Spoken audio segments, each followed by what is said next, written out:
कि तुम टाइम रखो, तुम समय रखो, जगह रखो, तब जाकर हमला करके दिखाओ। तुम्हारी माँ की छठी का दूध याद ना दिला दिया तो सरासर गलत है। हम चाहते हैं कि कोई भी बोल या कोई भी स्टेटमेंट हो संवैधानिक होना चाहिए। किसी को अगर हम टारगेट भी करते हैं तो संवैधानिक दायरे में करना चाहिए। किसी की भावनाओं को या किसी विशेष जाति समुदाय को हमें टारगेट नहीं करना चाहिए। ये उत्तर उन लोगों को बता देना चाहता हूँ। आप डर कुछ लोगों का कहना था कि भीम आर्मी के ही प्रदेश अध्यक्ष ने कहा था कि तेरे को घर से उठवा लूंगा, मुझे कहा था। अब मैं पूछना चाहता हूँ उससे कि वो तानाशाही और वो दादागिरी कहाँ चले गई जो छुपा छुपा फिर रहा है। अरे अगर मर्द का बच्चा है तो करना सामना उन लोगों से। जब तुमने ये बीज बोया है तो क्या समाज काटेगा उसे? उस बीज को बोने वाले तुम हो तो काटोगे भी तुम। और ये जो तुम इस तरीके के स्टेटमेंट देकर कुत्ते बिल्ली की तरह छुप के बैठ जाते हो, अरे लड़ना सीखो। और फिर तुम माफी मांग रहे हो इस चीज की, क्यों बेइज्जती करा रहे हो पूरे समाज की, पूरी कौम की? ऐसा मत करो जिससे समाज की भावनाओं को ठेस पहुंचे और युवा गलत दिशा निर्देश में जाए। और मैं धन्यवाद करना चाहता हूँ एसएम न्यूज का, बड़े भाई हमारे जो एसएम न्यूज के डायरेक्टर हैं, कि वो लोग हमारी आवाज उठाते हैं, हम जैसे मिशनरियों को आके पढ़ने का मौका देते हैं। तो ये बहुत सारे बहुजन मीडिया को भी कहना, एक संदेश देना चाहूंगा कि आप भी चंद लालच में आकर या चंद नेताओं को चेहरा चमकाने में मत लगे। आप लोगों पर विश्वास करता है समाज। अब अगर इस गोदी मीडिया ने तो भरोसा कोई दिया है, पूरे देश को धोखा दे रही है, लेकिन मैं निवेदन करना चाहता हूँ बहुजन मीडिया पे कि हम लोग आप लोगों पर विश्वास करते हैं। ऐसे झूठे और चापलूस और धोखेबाज आदमी को हाईलाइट ना करें। अगर दिखाना है तो सच्चाई दिखाओ, समाज का उत्पीड़न दिखाओ, समाज की पीड़ा दिखाओ, तब जाकर आप लोग सक्षम होंगे। और आप लोगों का हम सम्मान करते हैं, बहुजन मीडिया का तहे दिल से आभार करते हैं कि आप लोग अपना कीमती समय निकालकर जो समाज की आवाज उठाते हो, उसके लिए कोटि कोटि नमन करता हूँ मैं नेशनल भीम आर्मी की ओर से। और संगठन जल्दी एक बड़े आंदोलन की तैयारी करेगा। जल्दी ये बारिश का मौसम चल रहा है, इसको लेकर हम लोग और 2024 में हम फिर दोबारा से किसी तरह बहुजनों की सरकार लाना चाहते हैं। बहुजनों में बहुजन समाज पार्टी अगर आदरणीय बहन जी अगर प्रधानमंत्री बनती है तो ये समझ लीजिए इस देश का हर बच्चा, शोषित पीड़ित गरीब बहुजन समाज का बच्चा प्रधानमंत्री बनेगा। आपने कांग्रेस भी देख ली, भाजपा भी देख ली, समाजवादी भी देख ली, लोकदल भी देख ली। अगर सत्ता के रूप में देखना चाहते हो केंद्र में तो बहन जी को आगे बढ़ाएं। क्योंकि मैं ये नहीं कह रहा कि मैं वोटर जरूर बहन जी का हमेशा रहूंगा। और मैं ये नहीं, मेरा कोई लालच है, मुझे कोई फंडिंग होती है या मेरे कोई नेताओं से सेटिंग है। मुझे गर्व है कि मेरे समाज की बेटी एक दिन प्रधानमंत्री बनेगी तो इस देश के अंदर नई बहनों को एक नया संदेश मिलेगा। और यही मेरा निवेदन है हाथ जोड़कर। तो आप लड़े, सच्चाई के साथ लड़े और समाज को आगे बढ़ाने का काम करें। इस देश के अंदर बेटियों को सम्मान मिलना चाहिए। कुछ गंदे मानसिकता की लड़कियों की वजह से लोगों का विश्वास उठता जा रहा है। और एग्जाम्पल के तौर पर ज्योति मौर्य वाला मामला जो चल रहा है, ये और लड़कियों को के रास्ते रोक दिए गए हैं, तो सरासर गलत है। इस पर मैं कुछ ज्यादा नहीं बोलूंगा, बस मैं समाज पर यही बोलूंगा कि जितना एट्रोसिटी चल रही है उसके हम मिलकर आवाज उठानी चाहिए। हम भी चाहते हैं कि हम सब एक मंच पर आए, लेकिन जब तुम लोग दलालों के और हरामखोरों के जिन्होंने हमारा हमेशा दमन किया, जिन्होंने पीड़न शोषण किया है, उन्हीं के तलवे चाटोगे तो फिर हम आपसे कैसे एकजुट हो जाए?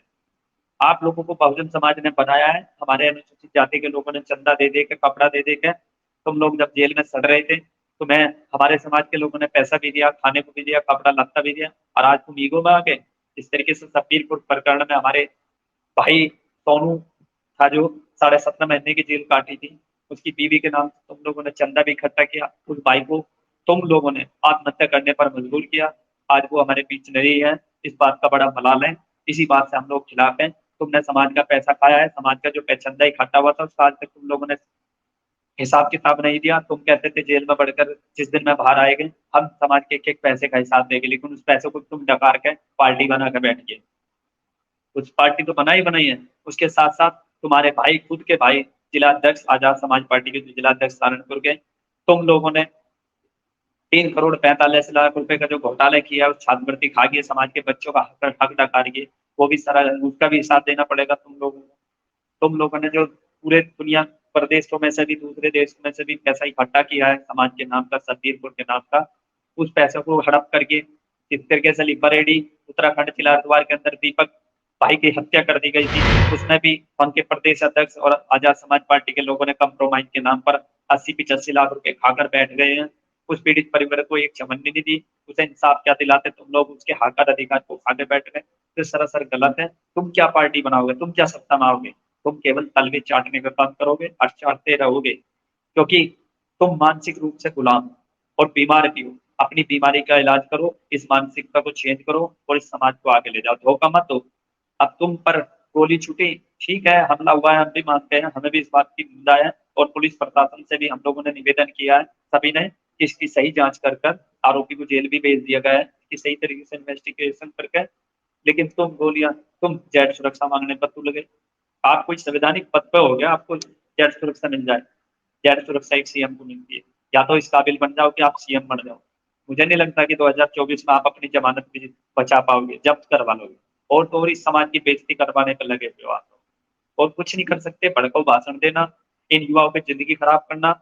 आपके साथ कोई बुद्धिजीवी वर्ग नहीं है, वो लोग हैं जिनकी कहीं कोई कदर नहीं, वो आपके साथ लगे हुए, और खास करके जो दूसरी पार्टी के लोग हैं।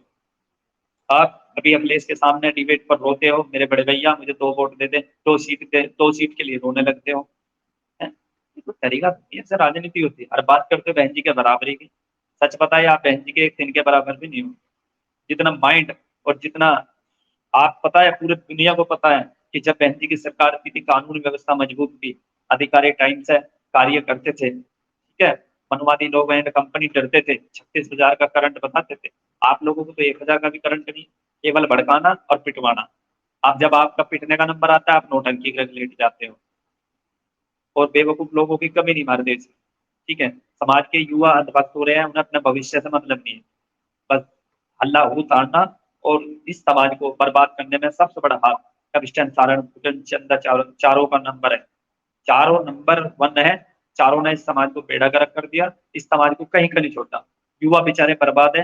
जहां बच्चों के हाथों में कॉपी पेंसिल होनी चाहिए, तो तुमने उनके हाथों में डंडे थमा दिए। मैं नहीं कह रहा कि अपने हक अधिकारों के लिए लड़ना चाहिए, नहीं लड़ना चाहिए, लड़ना चाहिए, लेकिन संविधान के दायरे। आपको पता है कि हमारा समाज आर्थिक स्थिति से बहुत वीक है, बहुत कमजोर है, तो आपकी जिम्मेदारी बनती है कि उन्हें मुकदमों में ना फंसवा के उन्हें संवैधानिक तरीके से लड़ना चाहिए। आप लोग जाते हो, भाषण देते हो, भड़काते हो, वे लोग बेचारे आवेश में आकर आप लोगों पर भरोसा करके कोई भी स्टेप उठा लेते हैं जिसका खामियाजा उन लोगों को भुगतना पड़ता है, और आप लोग अपने चेहरे से हटा देते हैं। तो कितनी शर्म की बात है। शर्म हया होनी चाहिए। और समाज केवल बाबा साहब के नाम से तुम अपनी दुकानें ना चलाओ। बाबा साहब को तुमने सही तरीके से पढ़ा ही नहीं। साहब कांशीराम जी ने कितना बड़ा बलिदान दिया, सूखी रोटी खा खा के, कश्मीर से लेकर कन्याकुमारी तक उन्होंने साइकिल चला चला के कितना बड़ा बलिदान दिया है। तुम लोग बात करते हो, केवल उनके नाम से राजनीति कर रहे हो। जो काम बीजेपी आरएसएस कर रही है वही काम तुम लोग कर रहे हो। वे सामने से कर रहे हो, तुम पीठ पीछे से कर रहे हो। उनसे ज्यादा तुम लोग इस्तेमाल कर रहे हो समाज में। तुम्हारी वजह से सबसे ज्यादा दंगे फसाद होते हैं, तुम्हारी वजह से सबसे ज्यादा समाज पिटता है, तुम्हारी वजह से सबसे ज्यादा समाज के युवाओं पर फर्जी मुकदमे लगते हैं।